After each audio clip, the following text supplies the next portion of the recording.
안녕하십니까. 칸중국 코리아 이태윤입니다. 2024년 들어 해외 관측동들은 중국 정세 전망을 잇따라 내놓고 있습니다. 펑총이 시드니 공과대학 부교수는 1월 2일 에포크 타임즈와의 단독 인터뷰에서 2024년 중국 경제가 개선될 가능성이 없다며 대중의 불만은 더 깊어질 것이라고 말했습니다. 경제 전반의 급격한 하락은 이미 중국 국민, 특히 젊은이들에게 깊은 상처를 입혔다. 그들은 일자리를 찾지 못해 생계에 깊은 타격을 입고 있다라고 말했습니다.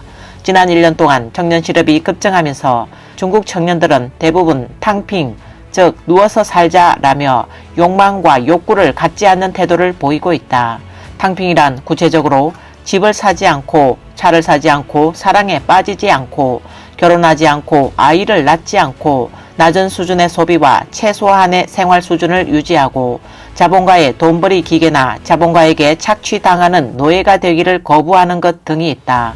더 두드러지게는 부모의 의지에 살거나 돈을 받으며 집안일을 하는 풀타임 자녀로 일한다는 것이다. 하지만 상황이 변함에 따라 이러한 상황도 달라질 수 있다. 펑총이는 탕핑은 소극적인 저항 방식이다. 그러나 탕핑은 조건부, 즉 일하지 않아도 저축이 있거나 부모의 도움으로 여전히 살아갈 수 있다는 것이다.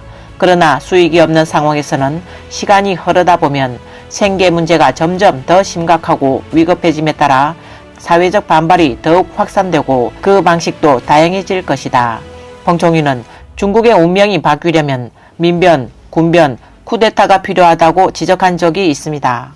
민변의 경우 올해 전체적이고 전국적인 항쟁이 일어날지 예측할 수 없지만 지역적 시위는 반드시 있을 것이라고 말했습니다.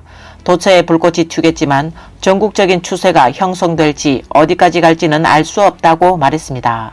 쿠데타에 대해 펑총이는 만약 민간에서 새로운 충돌이 일어난다면 관료계도 새롭게 흔들릴 것이라고 말했습니다. 작년에 로켓군, 외교부, 국방부 그리고 많은 사람들이 생사도 확인되지 않은 채 사라졌습니다. 올해는 더 큰 충격이 있을 것이고 떨어진 사람들은 더 높은 계급이 될 것입니다. 중난하이에 거센 파도가 몰아칠 것이라고 말했습니다.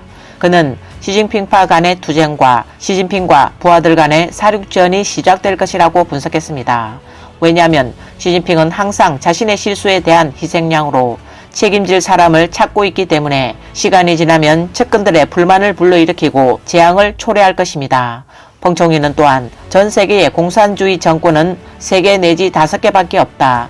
집권주의 국가 중국이 만약 또다시 1989년 6월 4일과 같은 천안문 사태에 직면하면 이를 제압할 수 없을 것이다.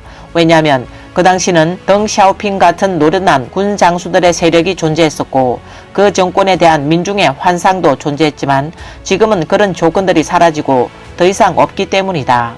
만약 이런 색깔혁명이 다시 일어난다면 공산당은 무너지고 시진핑이 타도되는 목표가 달성될 것이다. 그러므로 시진핑이 궁지에 몰려 바늘방석에 앉아있는 상황을 상상할 수 있다라고 말했습니다. 이번 영상은 여기까지입니다. 시청해주셔서 감사합니다.